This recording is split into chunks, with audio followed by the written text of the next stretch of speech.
नमस्कार. ठाणे वैभवमध्ये आपलं स्वागत. आजचा जो विषय आहे, तो विषय नवनिर्वाचित महापौरांबद्दलचा आहे. आपण सगळे जाणतोच, की मुंबई महानगर क्षेत्रामध्ये ज्या 6 महापालिका आहेत, या सर्व 6 महापालिकांमध्ये आणि आता तर मुंबईत सुद्धा जे महापौर पद आहे, ते महिलांना गेलेलं आहे. त्यामुळे एका प्रकारे ती चांगली गोष्ट सुद्धा आहे, कारण की आपण महाराष्ट्राचा उल्लेख पुरोगामी महाराष्ट्र वगैरे करत असतो. इथे महिलांना पुरुषांइतकेच अधिकार त्यांच्या एवढेच आपण त्यांना संधी देत असतो. त्याच्यामुळे एक पुरोगामित्वाचं लक्षण म्हणून आपण किंवा महिला सक्षमीकरण, सबलीकरण ह्याचा भाग म्हणून सुद्धा आपण ह्याकडे पाहिलं पाहिजे आणि त्याच्यामुळे या सर्व भगिनींचं आपण मनःपूर्वक स्वागत करूया.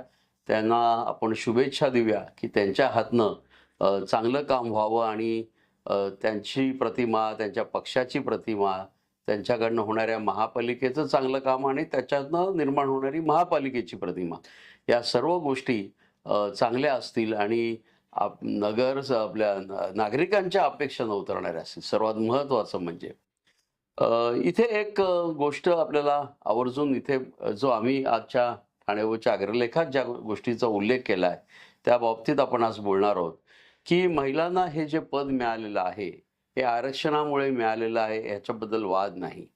त्याच्यामुळे समजा आरक्षण नसतं ही पदं त्यांना मिळाली असती का? तर ह्याचं उत्तर मला असं वाटतं बऱ्यापैकी नकारात्मकच द्यावं लागेल. कारण की अजूनही आपण राजकारण पुरुषप्रधानच आहे आपल्याकडे. खूप रोबस्ट स्वरूपाचं आहे. त्याच्यामुळे महिलांना जरी नगरसेवक म्हणून संधी मिळत गेल्या आरक्षणामुळे, तरी देखील आपण पाहत आलेलो आहोत आणि हे फक्त ठाण्यातच नाही, तर सर्वत्रच म्हणजे संपूर्ण महाराष्ट्रात आपण बघितलं, की नगरसेविका निवडून येते, परंतु प्रत्यक्ष कारभार जो आहे, तो तिचा नवरा हाकत असतो. मग ती सभापती झाल्यावर त्याची खुर्चीसुद्धा तिच्या टेबलाजवळच असते आणि मग अशा वेळेला महापौर झाल्यावर ह्याच्यात काही बदल होणार आहे का?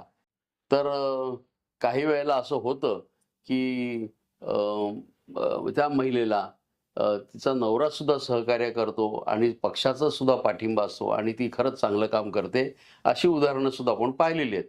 परंतु सर्वसाधारणपणे तिचं स्वतःचं व्यक्तिमत्व बरेचदा दिसत नाही आणि मग त्या दृष्टिकोनातनं आम्ही आज लिहिलेलं असं आहे, की या महिलांना जर आपला एक ठसा उमटवायचा असेल, आपल्या कर्तृत्वाचं काही जर दाखवून द्यायचं असेल, तर त्यांनी संपूर्णपणे एक महापालिकेच्या ह्या आपल्याकडे आलेल्या नवीन जबाबदारीचा अतिशय गांभीर्यपूर्वक विचार केला पाहिजे.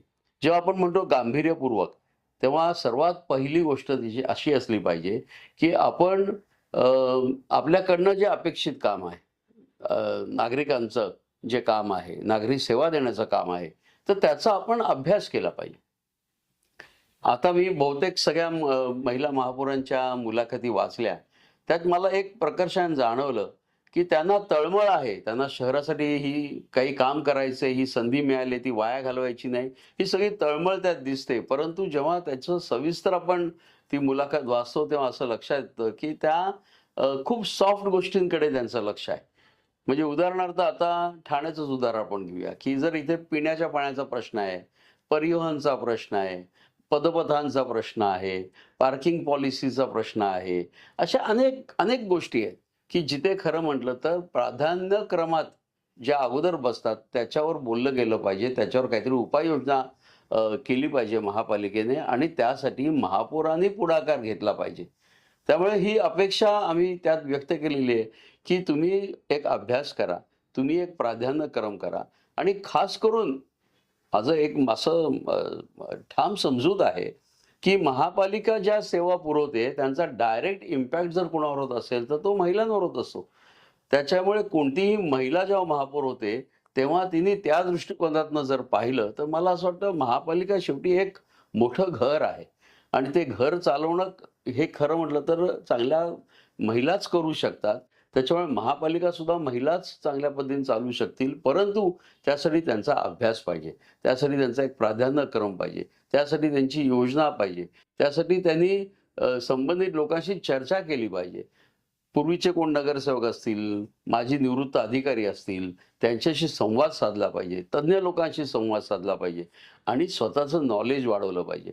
हा सगळा जर प्रयत्न केला, तरच तो महापौर पदाला ती व्यक्ती जी आहे, ती न्याय देऊ शकेल.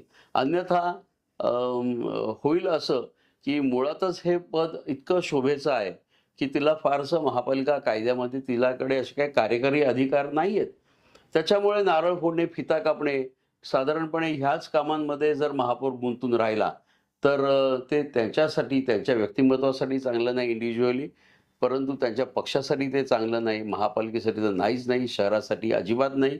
त्याच्यामुळे आपल्याला ह्या महापौर पदाचा जास्तीत जास्त फायदा जर करून घ्यायचा असेल, तर आपल्याला रीतसर त्या शोभेच्या पदाच्या ती संपूर्ण जी व्याख्या आहे, ते लौकिक आहे, ते कुठेतरी खोडून काढावं लागेल आणि त्यासाठी दररोज महापालिकेत येऊन बसणं, फाईल्स बघणं, अभ्यास करणं, येणारे प्रस्ताव काय आहेत, त्याबाबत चर्चा करणं, सर्व पक्षीयांना एकत्र घेणं, अशी अनेक कामं. कारण की शेवटी महापौर जो असतो, हा पीठासीन अधिकारी सुद्धा असतो. त्याच्यामुळे त्यांना महापालिका कशी कंडक्ट करतो, ती सभा कशी चालवतो, हे सुद्धा फार महत्त्वाचं आहे. आणि सभा चालवणं तसं सोपं नसतं. एखादी व्यक्ती महापौर असेल, नगराध्यक्ष आहे, तो सभा तेव्हाच चांगल्या पद्धतीने चालवू शकतो, जेव्हा त्याचा त्या विषयाचा अभ्यास चांगला झालेला असतो. त्यामुळे मी अग्रलेखातनं ठाणे वैभवनी आम्ही आज तेच लिहिलेलं आहे, की महापौर पद मिळालेलं आहे, ते शोभेचं नाही आहे. ते शोभेचं आहे असं कोण जर तुम्हाला म्हणत असेल, तर ते डोक्यातनं काढून टाका. ते सुद्धा तेवढंच प्रभावी आहे आणि तुम्ही जर प्रभावीपणे काम करू इच्छिता, तर तुम्हाला प्रामाणिकपणे प्रयत्न करावे लागतील. मी पुन्हा एकदा सर्व महापौर भगिनींना शुभेच्छा देतो आणि एक नवीन प्रतिमा या सावित्रीच्या लेखीने निर्माण करावी, अशी अपेक्षा बाळगतो. धन्यवाद. तुम्हाला ह्या व्हिडिओबद्दल काही जर म्हणायचं असेल, तर आम्ही खाली दिलेल्या लिंकमध्ये तुम्ही तुमच्या प्रतिक्रिया देऊ शकता, तुम्ही व्यक्त होऊ शकता. परंतु नवीन महापौर आलेला आहे, तर नवीन महापौराकडनं आपल्या काय अपेक्षा आहेत, हे जाणून घ्यायला आम्हाला जरूर आवडेल. ठाणे वैभवच्या या कार्यक्रमात तुम्ही सहभागी होताय, खूप आनंद वाटतोय आणि असाच प्रतिसाद तुमचा मिळत राहिला, तर आपण सगळे मिळून ठाणं एक चांगल्या पद्धतीचं शहर करू शकू. धन्यवाद.